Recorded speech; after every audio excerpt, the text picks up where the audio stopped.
Salam alaikum, Azul Fillaoun, bonsoir. La visite fraternelle et de travail que Tebboune vient d'effectuer en Égypte porte désormais un nom. Un nom qui lui va comme un gant. Un fiasco. Et je dirais même que jamais, dans l'histoire de l'Algérie indépendante, nous n'aurons observé un tel fiasco, un tel revers, un tel naufrage. Jamais la débâcle n'a été aussi catastrophique. Au même moment où le président de façade, Abdelmajid Tebboune, est le représentant du vrai pouvoir, le chef d'état-major de l'armée, M. Chenguereha, n'en finissent pas de marteler que l'Algérie est une puissance régionale, une redoutable force de frappe. Au moment où le mensonge est devenu une méthode généralisée et quasi institutionnelle de communication.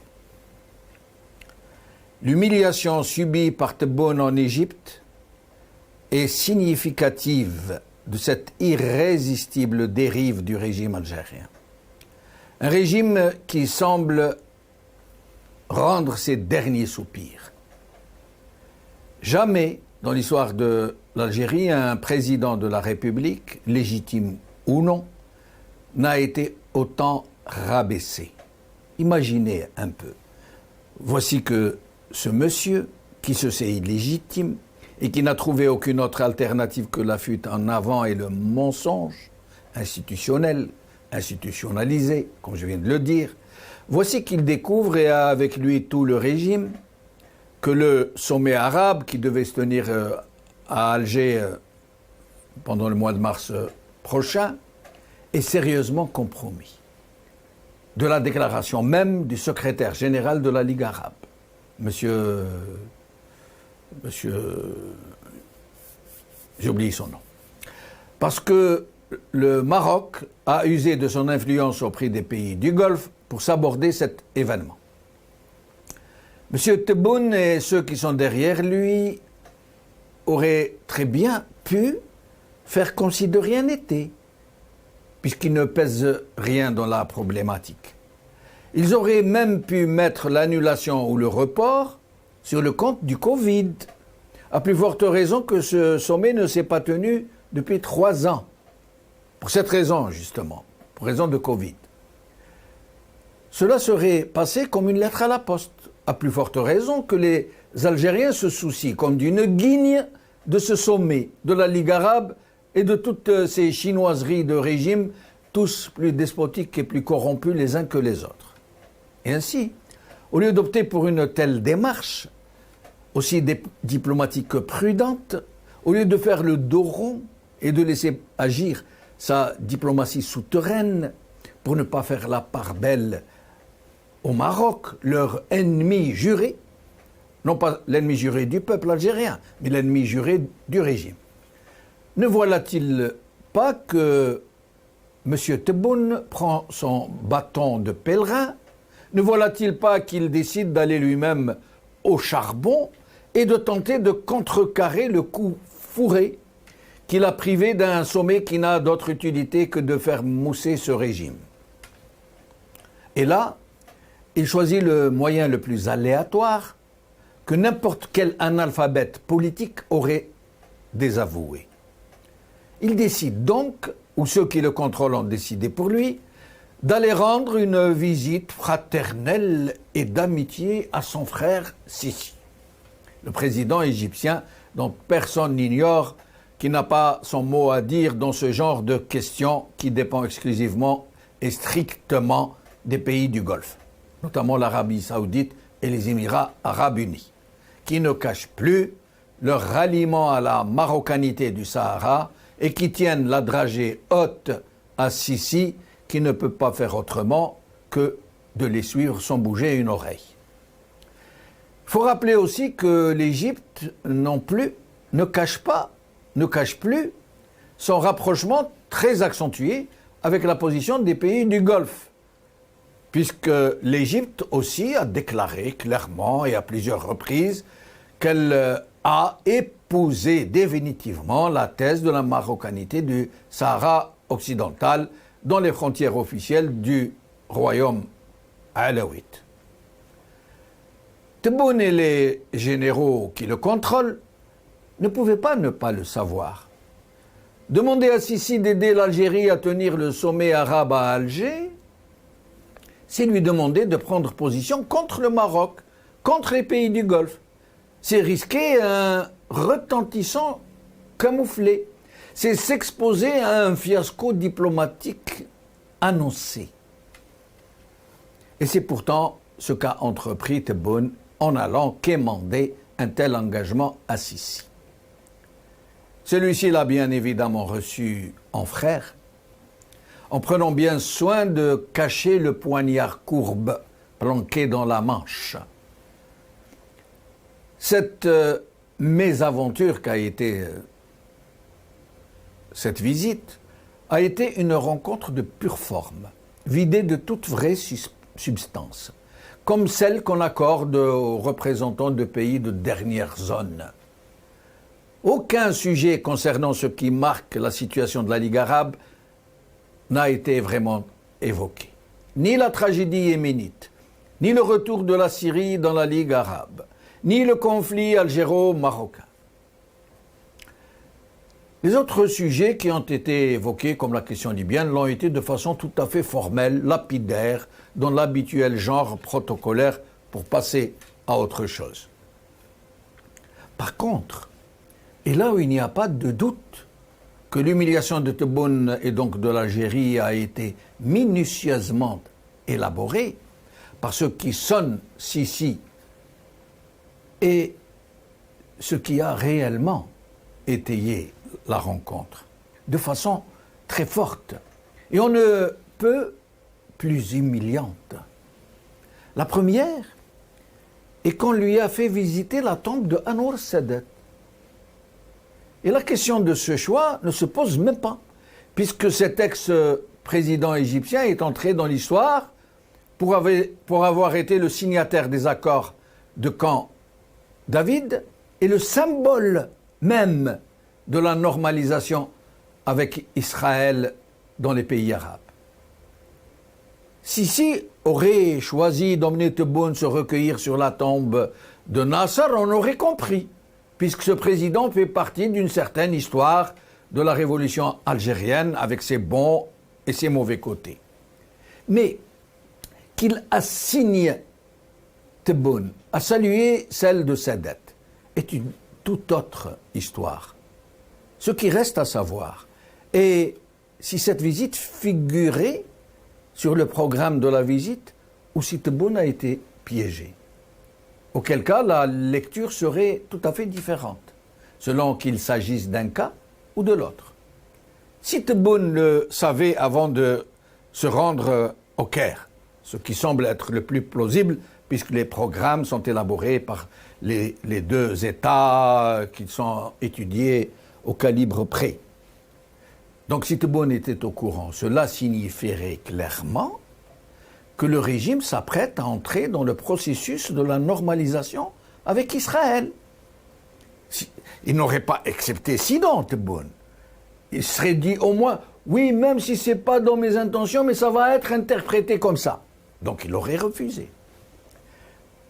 Et s'il ne le savait pas, et qu'il aurait été mis devant le fait accompli, alors cela montrerait Tebboune sous son véritable jour, celui d'un pantin, pusillanime, incapable de se refuser à une telle déchéance, à un déni aussi criard de son sempiternelle profession de foi pour la Palestine. L'autre, et non moindre humiliation, a été celle de l'interview de l'ambassadeur égyptien accordé à un journal marocain au même moment où Tebboune se trouvait au Caire en compagnie de Sissi. Nous avons l'heure et la journée. Et il ne fait aucun doute pour n'importe quel observateur moyennement sérieux que cela ne peut avoir été un effet du hasard. Jamais l'ambassadeur égyptien n'aurait osé de telles déclarations, aussi hostiles au régime algérien, au moment où son président recevait son homologue algérien. Il a donc, cela ne fait aucun doute, reçu l'injonction de faire ces déclarations au moment où Tebboune était en Égypte. Et ces injonctions ne peuvent provenir que du plus haut sommet du pouvoir égyptien. Et voici ce que cet ambassadeur a déclaré aux journalistes marocains. Écoutez bien. Au moment où Tebboune se trouvait au Caire, écoutez bien, je cite, « Nous ne reconnaissons pas la République sahraoui et nous n'avons aucune relation avec le Polisario. » Et plus loin, je cite, « L'Égypte soutient fermement l'intégrité territoriale du royaume du Maroc et rejette toute ingérence dans ses affaires intérieures ainsi que toute atteinte à son intégrité territoriale. » Fin de citation. C'est on ne peut pas plus clair. Cela ne peut pas être fortuit, c'est impossible. Le régime algérien ne peut pas le savoir. Lui qui connaît si bien les arcanes diplomatiques de ce genre de circonstances. Ce régime algérien qui a rappelé son ambassadeur en France et rompu les relations diplomatiques avec le Maroc pour infiniment moins que ça. Pourquoi alors n'a-t-il pas réagi avec autant de vigueur avec l'Égypte qui vient de lui donner une rafale de camouflés? Tebboune s'est contenté d'un geste d'humeur, un peu comme un enfant qui boude. Il a écourté son séjour, qui devait durer 2 jours, sans même faire savoir qu'il le faisait en réaction à ce qui lui a été infligé. Peu cher. L'Algérie n'en a pas fini de subir les avanies de ce régime aussi prédateur qu'il est vain. À l'intérieur comme à l'international, il a montré toute son incapacité à gérer la situation, éminemment volatile, sinon explosive. Il n'a plus ni frein, ni limite, ni frein, ni limite.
Marcel Khalifa Mounadhiloun, pour ceux de mon âge qui se rappellent de ces années de militantisme en faveur des pays opprimés, pour la liberté, pour le droit d'être un homme digne et libre, d'être un homme, quand je dis un homme avec un H majuscule, autant femme qu'homme, un être humain, je veux dire.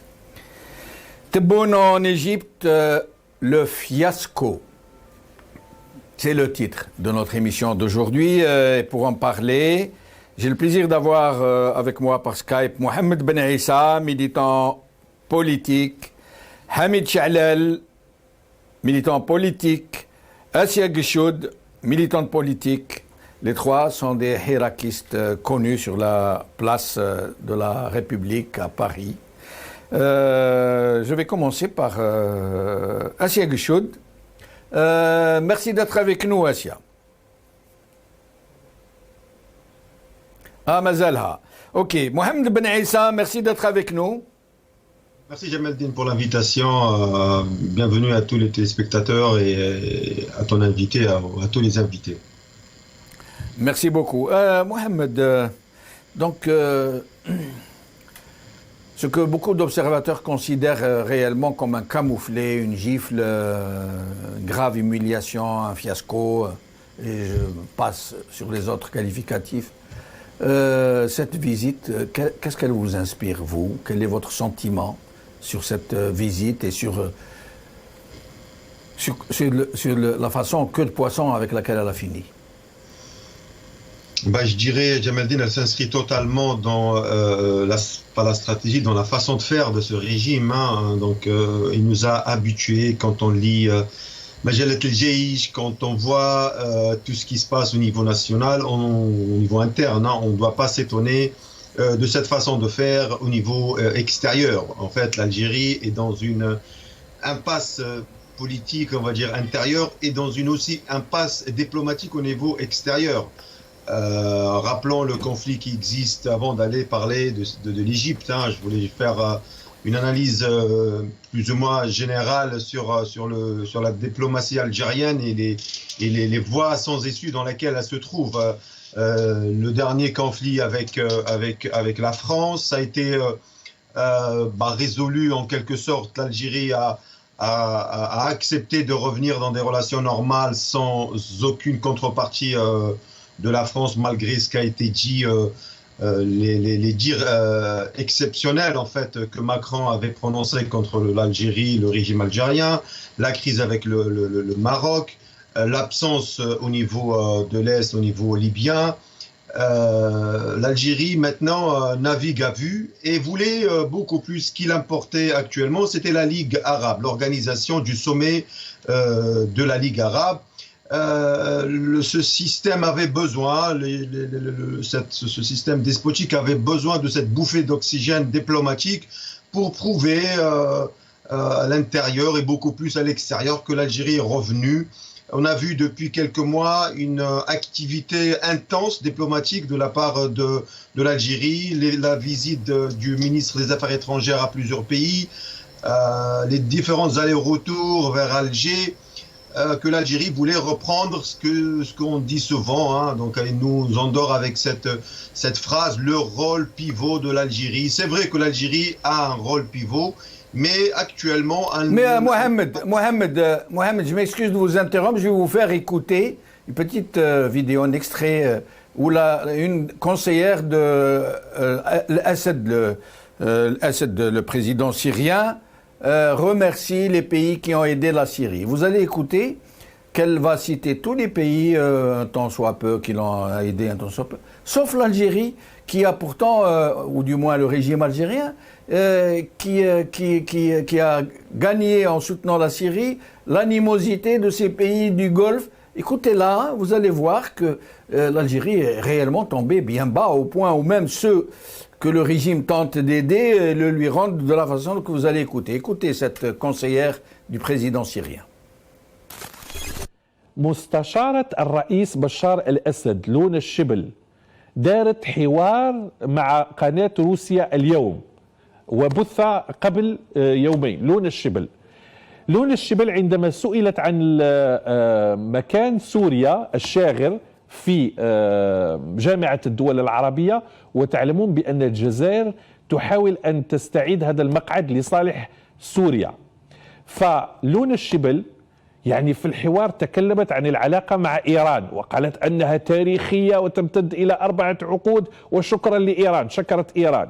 وتكلمت عن روسيا التي تزورها هذه الأيام وقالت روسيا فعلت لنا ما تستطيع وأقصى ما نريد. يعني شكرت موسكو وشكرت الرئيس فلاديمير بوتين.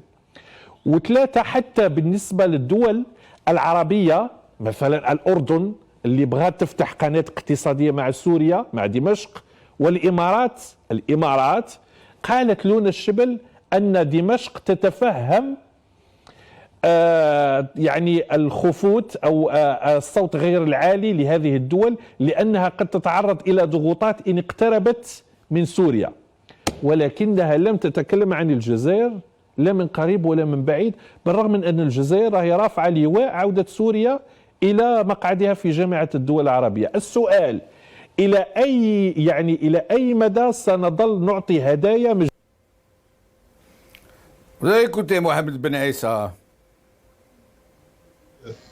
Eh ben oui, c'est encore une gifle en fait donnée par, et c'est vrai ce qu'a dit le journaliste, que l'Algérie a fait un étendard en fait, le fait qu'elle défend, elle a toujours été comme ça, elle a toujours défendu la Syrie, même pendant les 10 ans, pendant que tous les pays de la Ligue arabe étaient contre le système de Bachar al-Assad, l'Algérie a maintenu. Mais pourquoi? On le sait tous, tout le monde sait que l'Algérie se situe dans ce bloc Russie, Iran et contre le bloc américain, même Maroc et certains pays du Golfe. Donc oui, comme le système actuel, comme Tebboune et tous ceux qui sont derrière lui sont dans une course de précipitation, ils sont plus dans une construction d'une vraie politique étrangère basée sur ce qu'on appelle les facteurs lourds, hein, parce qu'on ne peut pas jouer diplomatiquement avec les intérêts régionaux. Il y a des intérêts qui dépassent l'Algérie largement. Donc cette précipitation, la visite à l'Égypte, elle est venue après on va dire, c'est un débâcle de l'organisation de la Ligue du sommet arabe. On a vu même les contradictions c'est jamais arrivé en fait, entre le ministre des Affaires étrangères algérien et le secrétaire général de la Ligue arabe à Alger, quand il dit que le sommet va être reporté, notre ministre des Affaires étrangères sort pour dire que non, il n'y a pas de report.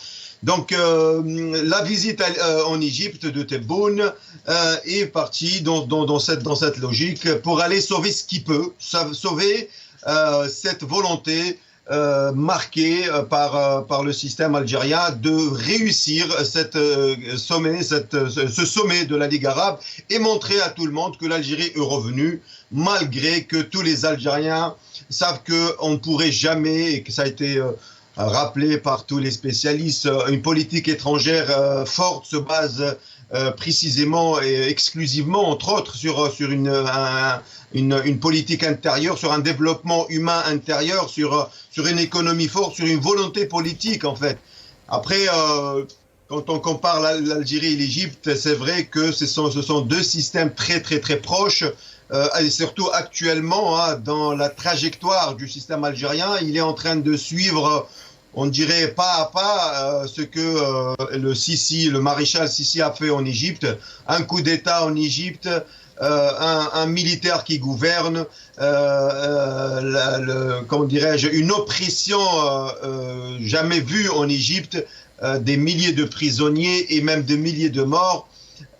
L'Égypte, elle est en train de revenir plus ou moins dans la scène politique parce que l'Égypte a un ancrage géopolitique qui est complètement différent de l'Algérie. Donc l'Algérie copie aussi, elle se rapproche de plus en plus de l'Égypte parce que c'est le seul modèle qui lui reste, qui est plus proche des généraux. On a vu, voilà, dans les photos, Shengriha a été très bien reçu en Égypte il y a quelques mois. Voilà, donc, mais... Nous allons revenir, Mohamed Ben Aissa. Pardon, finissez votre phrase. Le sommet de la Ligue arabe va être reporté certainement, parce que l'Algérie ne veut pas un sommet avec des ministres des Affaires étrangères, elle veut un grandiose sommet qui annoncerait le retour de l'Algérie dans la scène diplomatique. Mais le contexte, le conflit avec le Maroc, le retour, voilà, en parlant de la Syrie, tout ça, c'est des sujets qui n'ont pas été encore résolus et le système algérien et l'Algérie n'a pas encore le poids pour peser suffisamment sur ces points.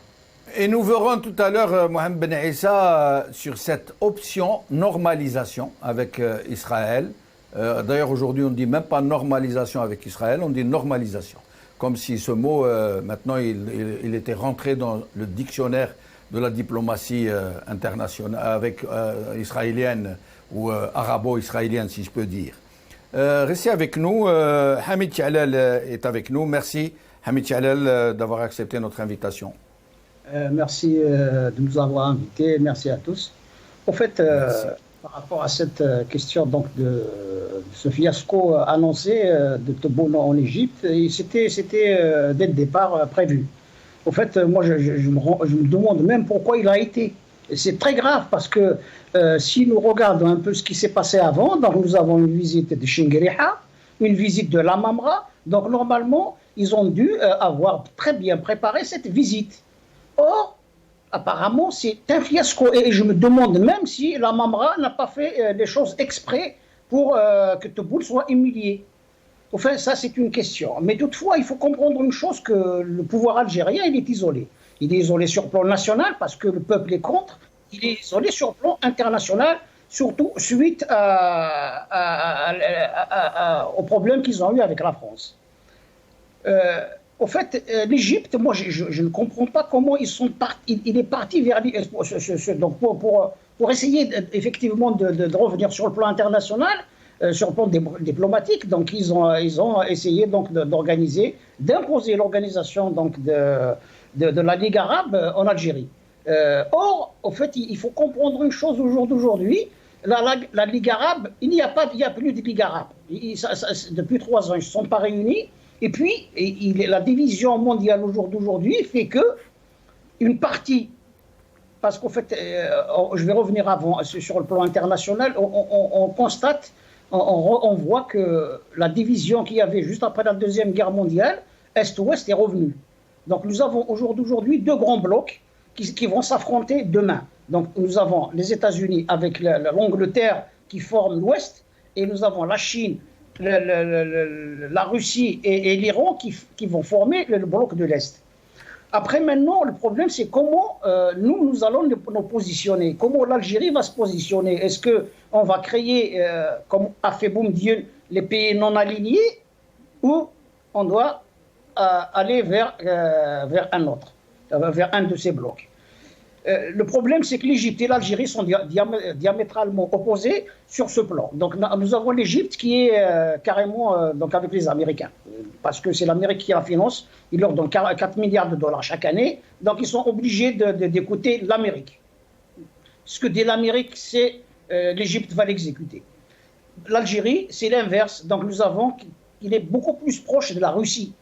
Donc, en étant proche de la Russie, nous avons plus tendance à nous allier avec le bloc de l'Est. Donc, au fait, à ce niveau-là, il y a une très grande contradiction entre ces deux régimes. Autre chose que jusqu'à présent, les Algériens n'ont pas compris, l'Égypte n'a jamais été l'ami de l'Algérie. L'Égypte est à l'origine de ce qui se passe aujourd'hui en Algérie. Parce qu'ils sont à l'origine de l'assassinat d'Abban al-Ramadan. L'assassinat d'Abban al-Ramadan a été concocté en Égypte, sous l'égide de Jamal Abdel Nasser, parce qu'il voulait à tout prix contrôler la révolution algérienne. Abban al-Ramadan parlait d'Algérie algérienne, et ça, Jamal Abdel Nasser ne voulait pas entendre parler de ça, parce que lui, il est panarabiste, c'était le chef de file du panarabisme à l'époque. C'est lui qui est à l'origine, donc après 62, de l'arabisation de l'Algérie. Il a donné énormément d'enseignants gratuitement en Algérie. Le problème avec ces enseignants, ce n'est pas uniquement des enseignants. Il a chassé de chez lui les islamistes, parce qu'il avait un problème avec les islamistes, donc il les a envoyés en coopération en Algérie. Ces gens-là, ils ont islamisé beaucoup l'Algérie. Sauf que le problème, c'est que l'islam qu'ils ont ramené est différent du nôtre. C'est un islam donc wahhabite et salafiste. Ce qui a créé ce qu'on a connu, donc les mouvements. Donc au jour d'aujourd'hui, je ne comprends pas comment on pense que l'Égypte va être à côté de l'Algérie. Est-ce que nous avons des analystes analphabètes? Est-ce que nous avons des visions à la con? Parce que, honnêtement... Mais l'Égypte, en l'occurrence, si quelqu'un a fait beaucoup de mal à l'islamisme politique, s'il y a un pays qui en a supprimé autant, liquidé, torturé, emprisonné, c'est l'Égypte. Et juste après, c'est l'Algérie. Là-dessus, il n'y a aucun doute. Mais au fait, eux, pour régler leurs problèmes d'islamisme, ils nous ont fourgués en Algérie. En 62, ils les ont envoyés en Algérie. Moi, je ne serais pas tout à fait d'accord parce que. Chacun. Mais c'est un autre sujet. On pourra en parler. Toujours est-il que, au jour d'aujourd'hui, c'est très difficile de trouver. Le seul problème sur lequel on peut s'entendre, c'est la solution sur la Libye.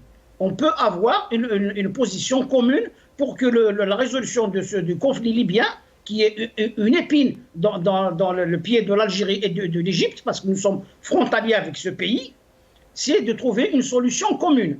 Au jour d'aujourd'hui, je ne pense pas qu'il soit arrivé à une position commune, parce que chacun d'eux soutient une certaine façon de voir le problème libyen. Donc, par rapport à la Ligue arabe, il est certain qu'il va être reporté, parce que les pays du Golfe qui sont contre, qui d'abord, le Maroc a rejoint les pays du Golfe, donc automatiquement, ils seront contre que la Ligue arabe, la réunion de la Ligue arabe se tienne en Algérie. Elle ne se tiendra pas en Algérie. Très bien, finissez votre phrase. Donc, elle ne se tiendra pas d'abord au mois de mars, et probablement pas en Algérie. Restez avec nous. Assia Geshoud vient de nous rejoindre. Assia, merci d'être avec nous. Salam alaikum, Azul Lawan. Merci de me recevoir, Jonathan. Je salue les téléspectateurs et vous invités également. Merci.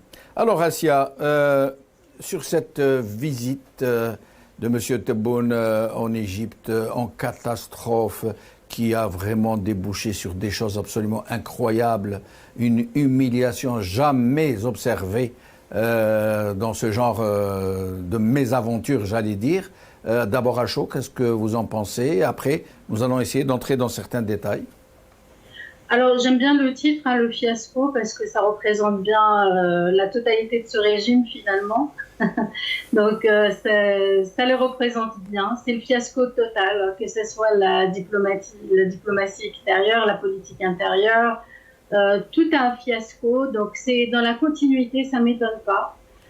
J'ai lu quelques articles concernant justement ce voyage et je vois qu'il y a beaucoup de médias, notamment qui sont affiliés au régime algérien, qui ont écrit des articles contre le régime de Sissi, mais j'ai bien compris que ce qui les dérange avant tout, c'est que l'Égypte a montré sa solidarité avec le régime de Rabat, justement, et soutient la thèse justement des Marocains quant au conflit sahraoui. Donc voilà, je pense que c'est un petit peu le petit poignard dans le dos de Sissi au régime d'Alger qui aujourd'hui est au cœur du problème, notamment aussi le En fait, on ne peut pas dire vraiment ça puisque la position de l'Égypte était connue. Je vais vous laisser écouter une déclaration qui date, où vous allez voir que ce n'est pas d'aujourd'hui que l'Égypte a annoncé clairement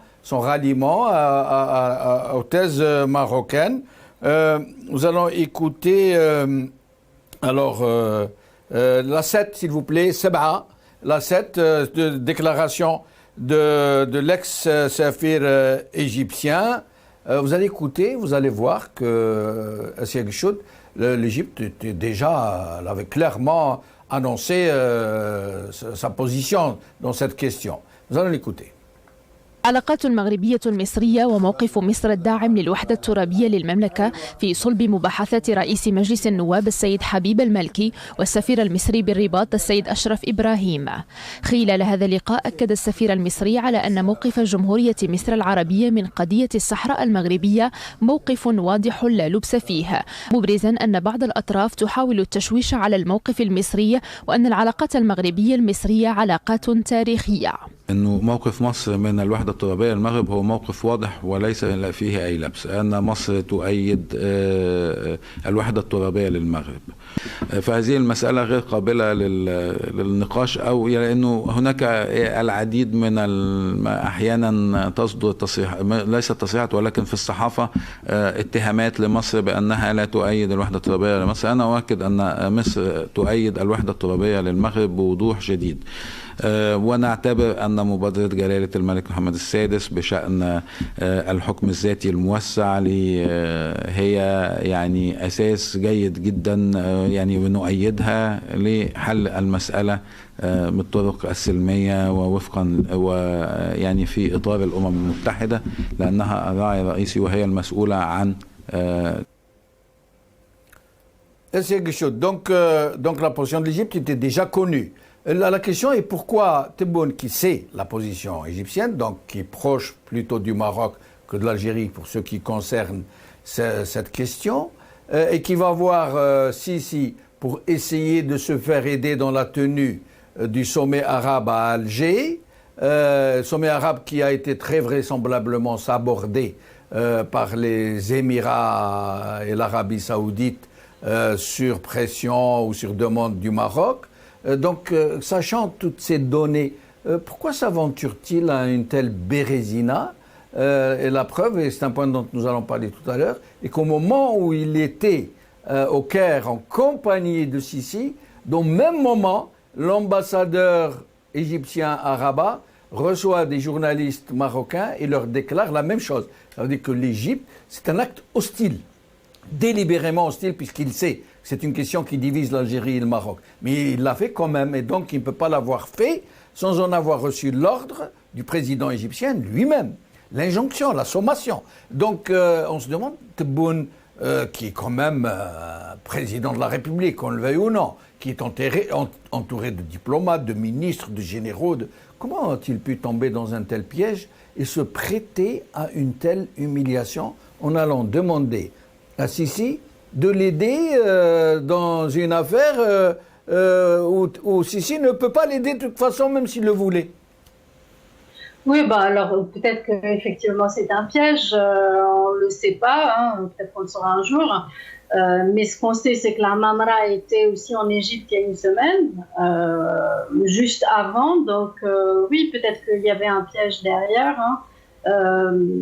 Bon, après, aujourd'hui, il y a très très peu de soutien à ce régime. Je pense qu'ils essayent de voir un petit peu partout, parce qu'on voit bien que la diplomatie extérieure est vraiment catastrophique aujourd'hui. Hein. Ils ont cumulé les bourdes, ils ont cumulé les erreurs protocolaires, ils ont vraiment... Pourquoi est-ce qu'ils sont en train de cumuler autant de bourdes, qu'ils sont en train de se distinguer dans l'incompétence, dans l'improvisation, dans le n'importe quoi? Pourquoi? Est-ce parce qu'ils sont en fin de ressources, ils sont en fin de course, ils sont en fin de vie? C'est un signe de quoi tout ça? On n'a jamais eu pire que ça, Jamal Din. Vraiment, aujourd'hui, franchement, ce régime et ces personnes, moi je pense que c'est surtout de l'incompétence, bien entendu. Bon, il y a peut-être aussi une stratégie derrière de les mettre au devant de la scène pour mieux les ridiculiser, parce que ça doit servir à notre côté. Mais en tous les cas, c'est réellement une incompétence. Nous avons aujourd'hui une Algérie entière, un pays historique, un pays aussi riche, un peuple, tout ce peuple, aussi important soit-il, qui a à sa tête véritablement des clowns. Tebboune, c'est un clown. Ce régime, ce sont des clowns. Voilà ce que c'est. Ils sont incompétents. Et je pense que peut-être qu'ils essayent de faire mieux, mais ils n'y arrivent pas, parce qu'ils n'ont pas les clés en main. Ils n'ont pas les clés en main. Et bien entendu, il y a des forces derrière qui les poussent à commettre encore plus d'erreurs, parce que c'est pas possible. À un moment donné, il faut que quelqu'un arrive et qu'il vienne leur dire stop, ça suffit. Là, nous sommes vraiment la risée du monde. Nous sommes la risée du monde. Ils le sont, hein, parce que le peuple algérien, il le représente pas. Moi, ils me représentent pas, ces gens-là, Jamal Din. Absolument pas. Je me sens pas insultée en tant qu'Algérienne quand ce sont eux qui sont la risée du monde. pas du tout. Vous pensez que cette humiliation ne retombe pas sur l'Algérie en tant que telle, parce que ces gens, qu'on le veuille ou non, ils représentent le pays à l'international quand ils sont humiliés, même si les Algériens ne se sentent pas concernés, parce que ce régime ne les représente pas, mais à l'international, les gens considèrent que c'est l'Algérie qui a été humiliée. Le monde a bien vu que le peuple, pratiquement dans son ensemble, les a rejetés. Et je pense qu'aujourd'hui, au contraire, ça nous place en position de force. Ça démontre également que nous sommes, que notre sortie depuis le 22 février 2019 n'était pas pour rien. Que ce que nous dénonçons aujourd'hui, c'est totalement légitime. Je pense qu'aujourd'hui, ça vient totalement appuyer nos revendications. Et ils sont en train d'être, c'est en train d'être démontré mondialement. Là, aujourd'hui, ceux qui n'ont pas compris pourquoi le peuple algérien se bat et pourquoi on dit Nhaouga et on veut un changement radical de ce système, je pense qu'il faut qu'ils aillent voir un ophtalmo ou un ORL ou je ne sais pas. Là, ça vient totalement appuyer les revendications du peuple algérien. Et ce que je souhaite également, c'est que ceux qui n'étaient pas convaincus jusqu'à maintenant, qui se sont dit ou je sais pas, il nous faut un président, etc. J'espère qu'ils l'ont compris, parce que ce n'est plus possible. Ce n'est plus possible que ces gens-là à la tête de l'Algérie. Très bien, restez avec nous. J'aimerais maintenant, mes chers invités, que nous puissions aller dans certains points de détail, mais qui montrent toute l'ampleur des dégâts. Je crois que nous avons été rejoints par Anis El-Kama, psychologue, analyste politique, irakiste. Anis, vous êtes avec nous? Pas encore.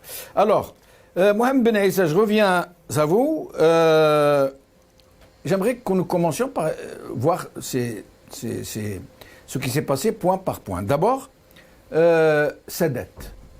Pourquoi Tebboune est-il allé visiter la tombe, la sépulture de Anwar Sadat, sachant que Anwar Sadat représente, c'est le symbole même de la normalisation avec Israël, puisqu'il a été le premier à un moment où la sympathie pro-palestinienne dans le monde arabe et dans le monde entier était à son comble. Il est allé, sur la demande des États-Unis, signer les accords de Camp David avec Begin à l'époque, et il est devenu par la suite le symbole du rapprochement entre Israël et les Arabes. Et d'ailleurs, il a été assassiné pour ça. Pourquoi Tebboune a-t-il accepté de visiter cette tombe? On lui aurait demandé d'aller visiter la tombe de Jamal Abdel Nasser, on aurait compris. Cet homme a joué un rôle dans l'histoire de l'Algérie. Il a soutenu la révolution algérienne, même si par ailleurs, on lui reproche certaines choses, comme l'a dit tout à l'heure Hamid Chalel. Mais pourquoi avoir accepté, sachant que Tebboune ne peut pas l'ignorer, sachant qu'en acceptant de visiter la tombe de Chalel, c'est un signal très fort qu'il envoie, qu'il est en train de s'engager dans la voie de la normalisation avec Israël. C'est comme ça qu'on fait en diplomatie. On envoie des signaux, des premiers signaux, des ballons sondes pour voir les réactions de l'opinion publique. Et après, on y va doucement, doucement, jusqu'à, comme l'ont tous fait les pays arabes d'une façon générale. Et la question, est-ce qu'il était au courant, auquel cas ça veut dire qu'il est dans cette logique, qu'il veut aller dans la normalisation, ou est-ce qu'il a été piégé, ce qui semble quasiment impossible? On ne peut pas faire ça à un chef d'État. On l'invite et on le piège, on lui fait visiter le tombeau de Sadat avec toute la symbolique qu'il y a derrière. Et si c'est le cas, comment a-t-il pu accepter? Et pourquoi a-t-il... mais ce dernier point, je le laisserai pour la fin. Je vous laisse nous dire votre avis, Mohamed Ben Issa. Je pense pas qu'il a été piégé, mais je pense qu'il était inconscient de cette nuance que tu soulèves, Jamaluddin, que vu le contexte dans lequel il était peut-être plus préoccupé par ce sommet que par le détail protocolaire, que certainement l'équipe qui gère le déplacement aurait soit prévu ça dès le départ, ou peut-être il y avait un changement sur voilà, au dernier moment. Mais voilà, il y a un message politique là-dessus. Ce qu'on pourrait dire par rapport à ça, par rapport au fonds de commerce, en fait, sur la question palestinienne, le fait que l'Algérie, maintenant, il est un des rares pays arabes qui parle encore de la non-normalisation, qui encore lève cet étendard de solidarité. Bien sûr que le peuple algérien est solidaire avec le peuple palestinien, mais on sait très bien, et même profondément, que c'est un fonds de commerce, pas plus que ça. Que Tebboune, quand il a reçu récemment le président palestinien, et que lui a donné, en fait, et qu'on sait très bien le rapport qu'entretient le président palestinien avec les différents gouvernements israéliens, et qui est très proche du gouvernement israélien, et que juste après sa visite d'Alger, il a rencontré le ministre de la Défense israélienne, et qui a tenu des propos même scandaleux pour la cause palestinienne, qu'il a dit que la présidence palestinienne soutiendrait et protégerait en quelque sorte les intérêts et la défense d'Israël. Ça c'est le président à qui Tebboune a donné, je pense, 100 millions ou 200 millions, je ne sais plus combien, mais 200 millions de dollars. 100 millions de dollars. Mais justement, c'est ce qui laisse à penser que Abbas serait venu à Alger surtout pour cette mission, pour être en quelque sorte le porte-parole d'Israël auprès du régime algérien. Et il est vrai qu'à son retour en Palestine, tout aussitôt, il a rencontré le ministre de la Défense, un peu comme pour faire son rapport.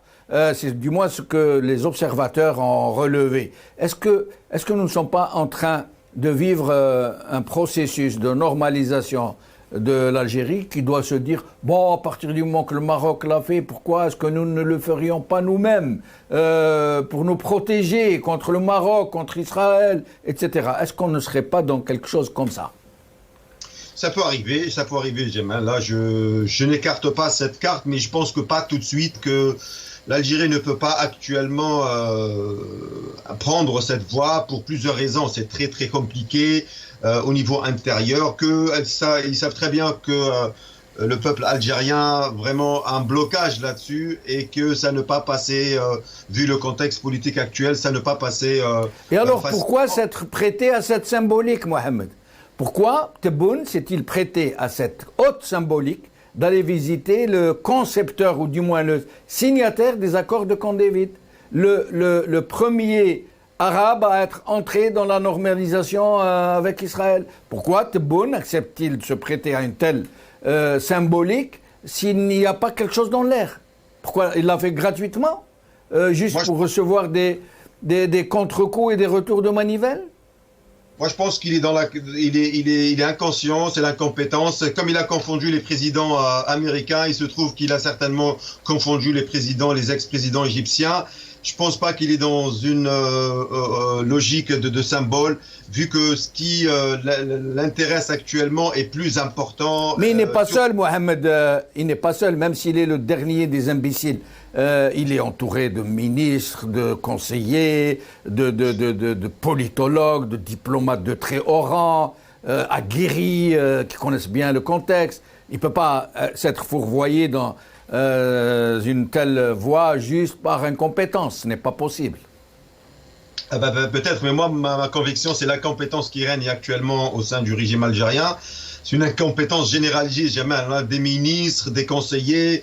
On a entendu ce qui se passe même avec la Marmara, quand on voit les conflits actuels, même si on dit qu'on a une équipe diplomatique de haut niveau, regardez la gestion des conflits actuels. C'est une situation vraiment catastrophique. La Ligue arabe, l'Algérie qui voulait mettre le dossier marocain, qui a été balayé d'un revers de main par les pays du Golfe qui soutiennent le Maroc. Donc le retour de la Syrie, vous venez de rappeler à travers le passage de la ministre syrienne, que l'Algérie n'est pas reconnue dans le rôle que l'Algérie essaye de vendre au niveau on va dire, international. Donc on comprend que la diplomatie algérienne est gérée par des incompétents. Donc je n'écarte pas cette lecture que Tebboune, ça se trouve, ou même le protocole n'a même pas donné importance et fait la différence entre Anwar Sadat et Jamal Abdel Nasser. Alors, Anis Khameh vient de nous rejoindre et je demanderai donc à mes invités de faire des tours de micro un peu plus dynamiques, un peu plus enlevés, pour pouvoir faire tourner le micro un peu plus rapidement. Anis Khameh, psychologue, analyste politique, Hirakis, merci d'être avec nous. Bonjour Jamaldine, merci à vous. Désolé pour le petit retard, j'ai eu un souci technique et je salue tout le monde. Merci. Alors, Anis, cette visite de fraternelle et de travail de Tebboune qui a été écourtée. Vous savez, quand on écourte une visite qui a été annoncée de 2 jours et qu'il n'y a pas de raison, ça veut dire qu'il ne s'est rien passé en Algérie de grave, il n'y a pas de problème de santé annoncé de Tebboune et qu'il écourte sa visite, ça veut dire que c'est un signe de mécontentement. Dans le discours diplomatique, c'est clair. Ça veut dire que je suis très, très mécontent, je ne finis pas Donc, et les humiliations à laquelle qu'il a subies, à votre avis, qu'est-ce que c'est que cette visite? Qu'est-ce que ça veut dire? Pourquoi a-t-il été humilié ainsi? Alors, il a été humilié tout simplement parce que la diplomatie algérienne n'a jamais été aussi mal, et cela sur plusieurs plans. Il faut rappeler que l'Égypte a rappelé plusieurs fois son soutien au Sahara occidental, et il se trouve que on va pas tarder à ouvrir un consulat là-bas, comme l'ont fait les Émirats, comme l'ont fait d'autres pays de la sphère arabe. Il y a aussi eu le dossier libyen sur lequel l'Armamara a complètement échoué. Il a été même refusé par l'ONU en tant que médiateur dans ce conflit-là. Il y a aussi le dossier sur lequel est intervenu indirectement Sisi, et dans lesquels on a vu en filigrane du discours de Sisi et de Tebboune parler indirectement de la question du Nil bleu et du Nil, tout simplement.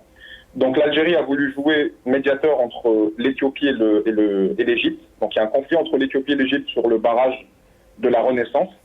Le barrage de la Renaissance qui bloque une partie des affluents du Nil et qui risque d'assécher le Nil, ce qui aurait des conséquences extrêmement graves pour l'Égypte. Il faut rappeler quand l'Égypte s'appelle en arabe Hibat Nil, ça veut dire le don du Nil. Et la situation est explosive entre l'Égypte et l'Éthiopie. L'Algérie a essayé d'intervenir, mais a échoué également. Pourquoi elle échoue sur tous ces plans-là? Parce que ça renvoie à la médiocrité ambiante du système Tebboune-Chenguereha. Ça renvoie du fait que le Hirak tienne une position extrêmement dure et dans la rupture avec toute participation. Les intellectuels et les compétences ne sont plus attirés par ce régime-là, tout simplement parce qu'ils disent qu'il va s'écrouler. Il y a aussi les différentes bourdes diplomatiques et les différentes bourdes tout court.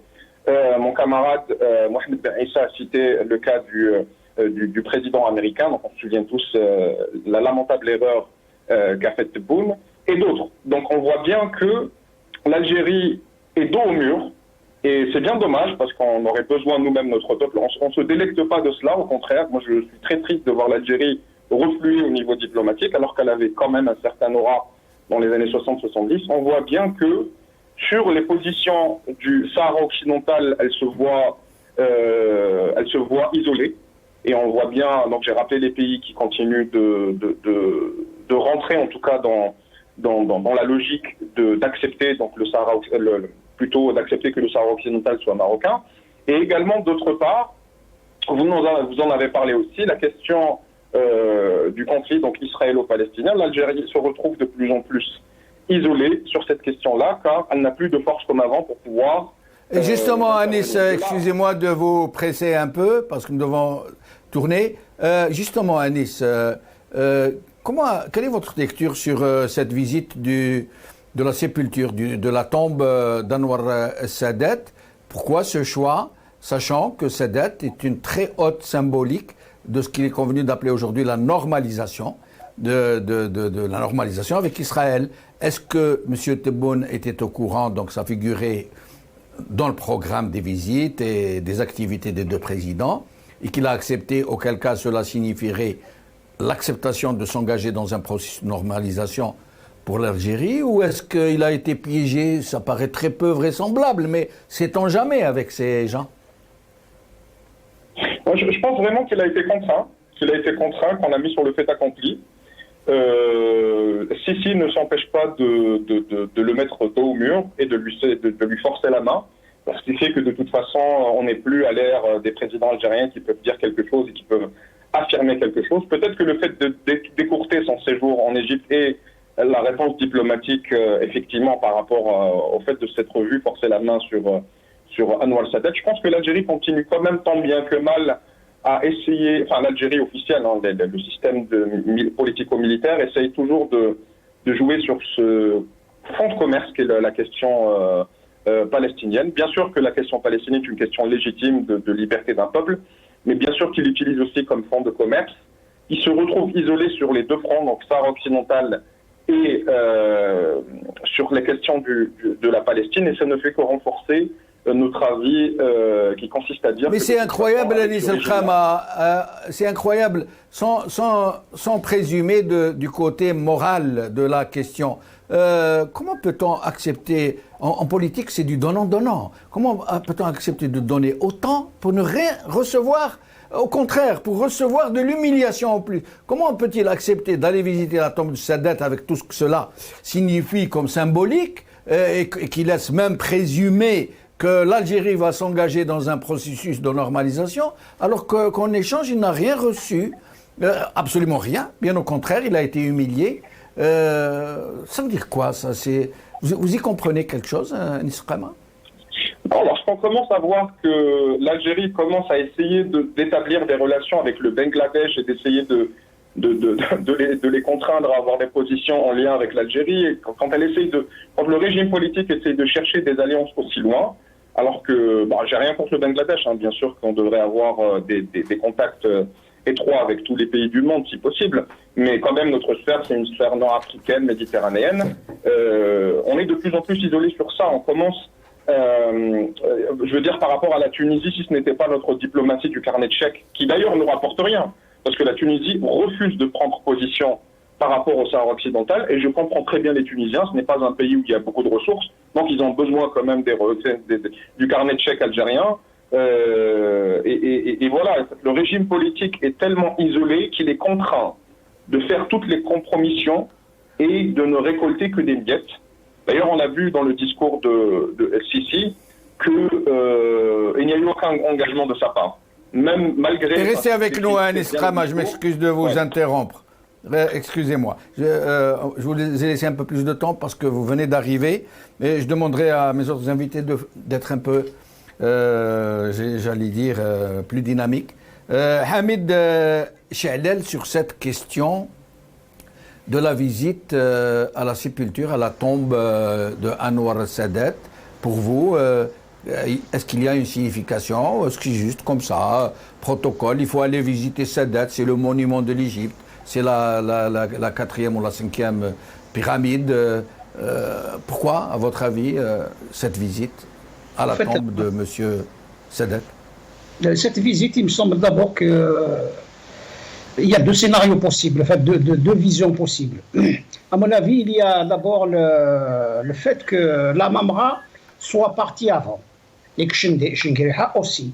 À mon avis, c'est un piège qui a été concocté par la Mamra et consorts. Parce qu'en fait, la Mamra est soutenue par l'autre partie du pouvoir. Il y a une guerre entre ces deux. Je pense que c'est un coup qui a été préparé par la Mamra, dont l'objectif est de nuire, bien sûr, au couple Chenguereha-Tebboune. Mais vous pensez que ça peut se passer comme ça? Oui, parce qu'en fait, c'est possible d'imaginer, c'est imaginable de penser que la Mamra aurait tendu un piège à son président, qui reste son président malgré tout, et que juste après... Il y a une chose qu'il faut comprendre, la Mamra est au courant de la visite. C'est clair qu'il oui, certainement. Il a même dû participer, c'est son rôle. C'est son rôle de participer à la préparation de la visite, c'est normal. C'est un scénario possible.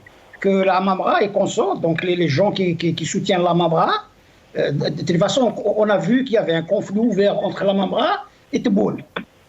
Donc, c'est possible que ce soit un scénario qui a été concocté par la Mamra pour affaiblir le couple Chenguereha-Tebboune. Si c'est le cas, d'ici quelques jours, on va voir les résultats. soit la Mambra dégage, soit c'est Tebboune qui dégage. C'est-à-dire, là, c'est clair que ça ne peut pas rester dans l'état si c'est réellement ce qui s'est passé. Maintenant, le deuxième scénario, effectivement, on peut envisager la possibilité d'un rapprochement, donc avec pas direct, indirect, avec Israël. Donc il y a d'abord eu la visite donc, du président palestinien en Algérie, qui a été missionné probablement pour essayer de prendre contact, prendre langue avec le pouvoir israélien, pour voir la possibilité et de voir comment les deux positions comment l'Algérie va se rapprocher d'Israël. C'est possible, hein, c'est pas impossible. Sauf que nous allons avoir un gros problème. Parce qu'il ne faut pas oublier que beaucoup de juifs algériens sont partis et ont laissé beaucoup de biens en Algérie. Et ces biens-là n'ont jamais été restitués ni dédommagés. Donc s'il y a une signature, un rapprochement, automatiquement, on va avoir donc, le problème donc, de demande de restitution des biens de ces gens. Ce qui est tout à fait normal. Hein. Mais il y aura surtout la réaction des Algériens qui, jusque-là, pour eux, c'est totalement inimaginable d'abandonner la cause palestinienne. Donc, au fait, les jeux, c'est tellement compliqué, c'est très compliqué, mais si effectivement c'est un rapprochement qui est en train de se dessiner, déjà, le régime, c'est sa fin, il va vers sa fin. Mais là, il va véritablement signer son truc. C'est pour ça que je vous dis que c'est possible que ce soit un piège qui a été tendu par la Mambra et compagnie. Très bien. Très bien, je me permets de vous interrompre.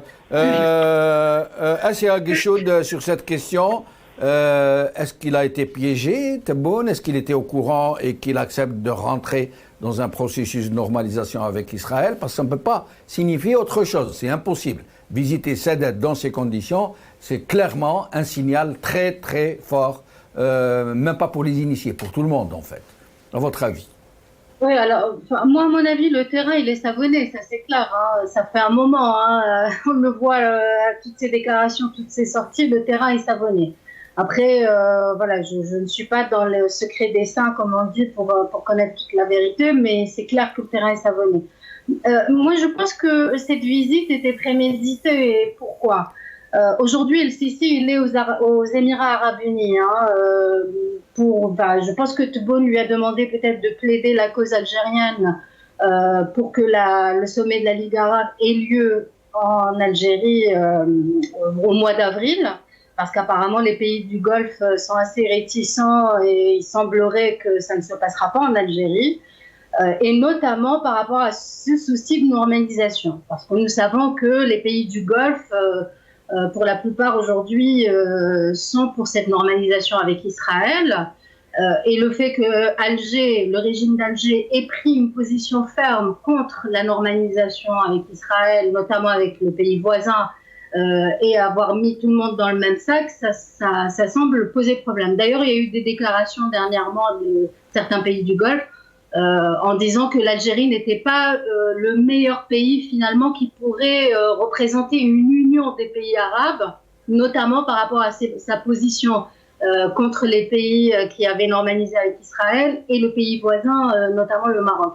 Donc ça pourrait être pour lui symboliquement un appel du pied finalement pour dire vous voyez, non, je ne suis pas... comprenez-moi, hein, voilà, je suis obligée d'être hypocrite, de faire croire à mon peuple, entre guillemets, que nous sommes contre la normalisation parce qu'il y a un hirak, parce qu'il y a un soulèvement, et aujourd'hui, nous devons plutôt apaiser les tensions. Ma position, je ne sais pas quelle a été la teneur de ces négociations pendant 2 jours, hein, mais en tous les cas, on peut imaginer que ça a pris un peu cette forme. Et là, on lui a dit, voilà, si tu veux envoyer un message fort, va visiter le tombeau du père de la normalisation, comme ça, peut-être que ça va... parce que les Algériens, peut-être qu'ils ne comprennent pas la portée de cette symbolique. Mais voilà, nous sommes en train d'en parler aujourd'hui et nous comprenons un petit peu la stratégie qu'il y a derrière. Moi, personnellement, j'ai cette lecture. Après, voilà, encore une fois, c'est une hypothèse et c'est des spéculations. Hein. Très bien. Alors... Mohamed Ben Issa, l'autre point de détail que nous pourrions aborder, Tebboune se rend en Égypte. Au même moment, le 24 à 12h et quelques minutes, l'ambassadeur d'Égypte au Maroc reçoit des journalistes dans le siège de l'ambassade à Rabat. Au même moment où Tebboune était avec Sisi, et il fait cette fameuse déclaration, je vais essayer de vous la lire si je la trouve. Non, je ne la trouve pas. Mais où il dit l'Égypte reconnaît la marocanité du Sahara et dénonce toutes les ingérences dans l'intégrité territoriale marocaine, etc. C'est très très fort. Mais ça ne peut pas être perçu autrement que comme une déclaration hostile à l'Algérie, connaissant l'attitude de l'Algérie sur cette question. Le problème est qu'il aurait pu attendre le lendemain, 2 jours, 3 jours plus tard, et faire la déclaration. Ça n'aurait dérangé personne. Chacun est libre d'assumer ses propres positions. Pourquoi l'a-t-il fait au moment même où Tebboune était avec Sisi, sachant qu'il ne peut pas se permettre une telle initiative, ça lui coûterait sa place, s'il n'a reçu une instruction de le faire. Alors pourquoi Sisi a-t-il insisté pour que cette déclaration se fasse au moment où Tebboune était au Caire? Je vous le lis. L'Égypte soutient fermement l'intégrité territoriale du Royaume du Maroc et rejette toute ingérence dans ses affaires intérieures ainsi que toute atteinte à son intégrité territoriale. Nous ne reconnaissons pas la République sahraoui, nous n'avons aucune relation avec le Polisario, etc. Pourquoi, à votre avis, Mohamed Ben Issa, essayez d'être un peu dynamique, 3 minutes maximum, s'il vous plaît. Oui. C'est un coup de poignard en fait que l'Égypte donne à l'Algérie. C'est ce qui montre très bien ce qu'on disait depuis tout à l'heure, que l'Algérie est isolée sur la scène sur la scène diplomatique, comme elle est isolée au niveau de l'intérieur. On le sait très bien qu'un coup pareil ne peut pas être anodin, ce n'est pas possible, même ce n'est même pas imaginable vu la sensibilité du sujet et vu qu'un des sujets sur lequel la tenue a été plus ou moins reporté, compliqué en termes de négociation, que l'Algérie au départ voulait plus ou moins inscrire une motion sur le soutien au front du Polisario que tous les pays du Golfe ont rejeté. Il faut le rappeler qu'en décembre dernier, le Conseil de coopération des pays du Golfe ont eu une réunion et dans laquelle ils ont renouvelé encore une fois leur soutien à cette orientation de le Sahara marocain. Donc que c'est plus un sujet pour eux, qui soutiennent l'intégrité territoriale marocaine, que l'Algérie sur ce point, elle est vraiment isolée. Donc on ne pouvait pas imaginer que un président, que depuis 14 ans, il n'y avait pas une visite aussi importante d'un président algérien à l'Égypte, et que le contexte géopolitique est aussi si important pour l'Algérie. On pouvait dire que l'Égypte, vu les relations entre guillemets fraternelles qui la lient à l'Algérie, pouvait ne pas faire ce coup bas à l'Algérie. Mais comme les intérêts sont importants et que le Maroc monte en qualité diplomatique, et que le Maroc est plus, on peut le dire, est plus influençant que l'Algérie actuellement sur la scène africaine et même arabe, que l'Égypte a pu faire ce coup-là pour tordre la main à l'Algérie et montrer encore que l'Algérie est vraiment isolée, et que le Maroc a réussi en quelque sorte à faire reporter ce sommet de la Ligue arabe, et que l'Algérie n'ira pas trop loin en fait, et que même les pays arabes n'accepteront pas que l'Algérie d'un côté demande réintégrer la Syrie, qu'un pays qui a connu une guerre civile avec des milliers de morts et des millions de déplacés, en même temps elle est dans un conflit, presque une guerre déclarée contre un voisin, contre un pays arabe. Donc ce paradoxe dans lequel se situe la politique étrangère Algérie la fragilise et l'isole encore une fois, ce qu'on comprend que Oui, finissez votre phrase, Mohamed. Que les alliés de l'Algérie prennent facilement en fait l'occasion pour tordre le mal à l'Algérie, parce qu'elle est dans une situation de faiblesse. Merci Mohamed. Je demanderai à mes autres invités de ne pas dépasser les 2 minutes, s'il vous plaît, parce qu'on arrive à la fin de l'émission, malheureusement. Hamid Chalal, sur cette question, à votre avis? En fait, à mon avis, il y a d'abord... cette visite a fait vraiment peur au Maroc. Parce que si l'Algérie s'entend avec le Maroc, avec l'Algérie, le Maroc risque d'avoir de sérieux problèmes de positionnement géopolitique. Donc, pour que l'Égypte puisse rassurer donc, le Maroc, comme on dit, en fait, c'est protéger la chèvre et le chou. Donc, je pense que c'est dans ce sens que cette déclaration a été faite. C'est pour rassurer le Maroc que, en fait, leur position ne change pas. Parce qu'ils avaient, je pense que le Maroc a dû intervenir pour essayer de comprendre et d'avoir un petit peu, à mon avis, alors c'est véritablement un camouflet, mais alors très grave pour le pouvoir algérien, mais du coup pour le peuple algérien. Parce que ce type de camouflet diplomatique rejaillit malheureusement sur le peuple et rejaillit sur l'Algérie tout entière. Voilà, donc à mon avis, c'est le truc qu'il faut voir la chose. Merci. Merci Hamid. Anis El-Qama, sur cette question, au même moment, déclaration de l'ambassadeur, au moment où Tebboune se trouvait exactement avec Sisi, en pleine activité présidentielle, ça a été télécommandé, très vraisemblablement, ça ne peut pas être autrement. Pourquoi, à votre avis, ce camouflet, qu'on vient de le dire, Hamid Chalal? Oui, c'est clairement, comme dit M. Chalal, pour ménager la chèvre et le chou. Par contre, c'est vraiment un camouflet. Enfin, vraiment, on n'aurait pas imaginé un coup comme ça, tordu. Il y a, enfin, à l'époque de quoi qu'on puisse en penser.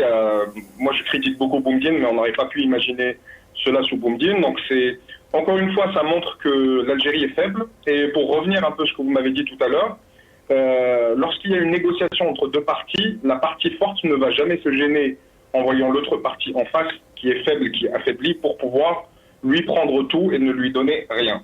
Donc c'est exactement ce que font les États avec l'Algérie, parce que la nature a horreur du vide. Lorsqu'il y a un espace géopolitique dans lequel on se retire et on retire son leadership, eh bien d'autres pays... Et pourtant, Tebboune passe son temps à nous dire la force de frappe, al-Qawa al-Dhariba, la puissance territoriale, il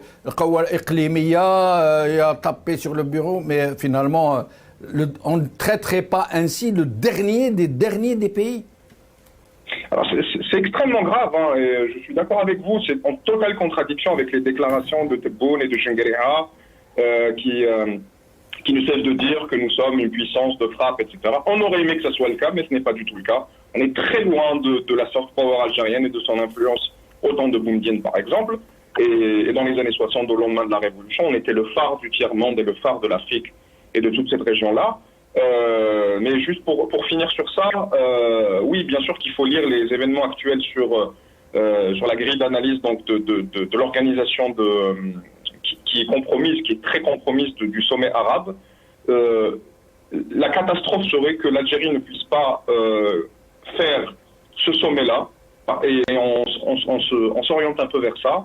Ce serait vraiment catastrophique, ce serait un coup fatal à notre diplomatie et à notre pays. Et bien sûr que lorsque d'autres pays usent de leur prédation et occupent l'espace, bien sûr que ce sera l'Algérie tout entière et le peuple algérien qui va en pâtir, parce qu'on sera l'objet des prédations même des peuples, et plutôt des pays qui sont limitrophes. Et c'est très grave pour notre pays.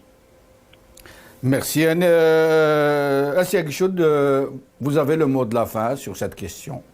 Pourquoi, au même moment, ils ont humilié ainsi ce régime d'une façon aussi grave, comme vient de le dire Anis El-Qama? Oui, bien sûr. On a commencé, enfin moi j'avais commencé le sujet avec cette question de la normalisation et la position de l'Égypte tout à l'heure, et tu l'as très bien dit, Djemelfin, hein, l'Égypte ne s'en est jamais cachée, à part que là, juste après la visite de Tebboune, ils ont réitéré leur solidarité avec l'Égypte par rapport. Donc c'était également prémédité, et je pense que Sisi a beau être un dictateur, il n'est pas fou. Il va pas s'isoler dans un coin et soutenir le régime d'Alger et une autre dictature et se mettre tout le monde sur le dos. Il est pas fou. Lui, il sait très bien que pour une dictature, il faut avoir du soutien. Sinon, on peut pas. Quand on a tout un peuple contre soi, là, il y a que le régime d'Alger qui est capable de faire ça. Il a tout le peuple contre lui et il se met tout le monde sur le dos. Donc, il y a que pour faire ça, parce qu'ils sont incompétents, parce qu'ils voient leurs petits intérêts finalement et ils n'ont pas une vision globale des choses. Vraiment, c'est étriqué. Je pense que le terrain est savonné, ça c'est clair. Moi, je pense que le terrain, à l'avance, il a été savonné et il faut qu'il glisse et ils doivent glisser. Maintenant, je suis pas d'accord avec Anis quand il a dit c'est dommage que le sommet ne se passe pas en Algérie. Non, parce que eux, ils cherchent justement. Il est parti en Égypte pour négocier, pour essayer et supplier que ça se passe en Algérie. Pourquoi? Parce que pour eux, c'est une façon de briller, c'est une façon de revenir sur la scène, de convaincre que voilà, nous, on peut unir, on peut ramener chez nous, nous sommes une force, etc. Et aussi montrer au peuple, parce que finalement, c'est cette façade, c'est ce qu'on montre sur la PS ou sur le Qanat Tahom, à la télévision. On montre, on a le sommet arabe en Algérie, alors qu'ils sont rien, alors que le peuple est en train de crever, alors que tout le peuple est contre eux. Donc voilà ce que ça représente. Et moi, je ne suis pas d'accord pour que ça se passe en Algérie. Pas dans ces conditions et pas, encore une fois, pour qu'ils brillent. Gagner aussi la Coupe arabe pour qu'eux brillent, la Coupe Afrique pour qu'eux brillent. Non, il va falloir régler d'abord les problèmes et après, c'est l'Algérie qui brillera et le peuple avec. Merci. Voilà, merci Assia Guichoud, vous avez tout à fait raison. Je trouve la Coupe arabe qui a fini entre les mains de Shengariha, c'est vraiment très très symbolique de la situation. Sinon, merci Assia Guichoud, merci Anis Qama, merci Hamid Chalal, merci Mohamed Ben Issa.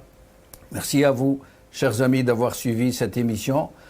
Pardonnez-moi, je vais encore sortir de mon rôle de journaliste, d'animateur d'une émission de télé où je devrais me confiner, mais je ne peux pas ne pas dire ce qui me trotte dans la tête et qui me révolte, qui me révulse, c'est que cette humiliation, ce revers diplomatique, moi je ne le ressens pas contre mon pays, contre mon peuple. C'est un revers, c'est une humiliation, c'est un fiasco pour ce régime prédateur qui est exécré des Algériens qu'il dit représenter de cette nation si belle et qui vraiment mérite mieux que ces gens. Qawala khair, salama.